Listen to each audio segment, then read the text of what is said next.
Hi, Rebecca Stevens here. I want to talk to you today a little bit about job descriptions.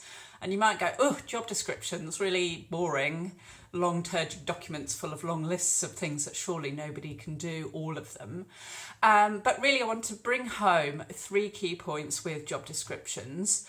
Firstly, if you don't have a job description in place, which, funnily enough, quite a lot of people don't, particularly when you're a smaller business or, a newly formed team or area of the business, then when you talk to a recruitment agency about recruiting someone into that team, they're going to make a lot of assumptions about what the job involves. And they may send you some CVs where you're thinking, what is that CV about?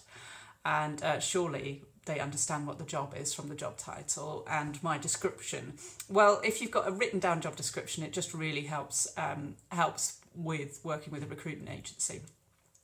Secondly, if you're advertising direct, which a lot of companies do as well as working with an agency, then how is the candidate really meant to know what that job entails? I mean, some job titles are very convoluted and really only work in the business that they're within.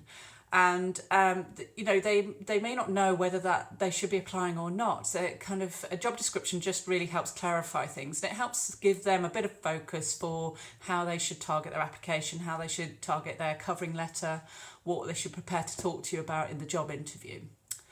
And thirdly, but I would say almost more important than those other 2 points, is if you ever have to manage someone who's a poor performer, and if it gets to the awful point where it goes to tribunal because of things like you've decided to dismiss them on the basis of poor performance, you'll be asked explicitly for the job description and an exact list of where they are a poor performer. And having a job description just helps give you that framework. You can hang that off.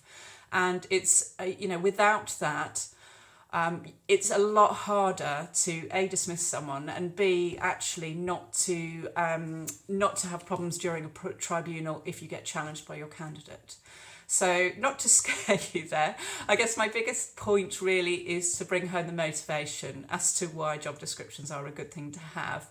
And that's mainly about your quality of the candidate that you want sat in front of you in your interview. Anyway, you can find out more at workbrighter.co.uk/secrets,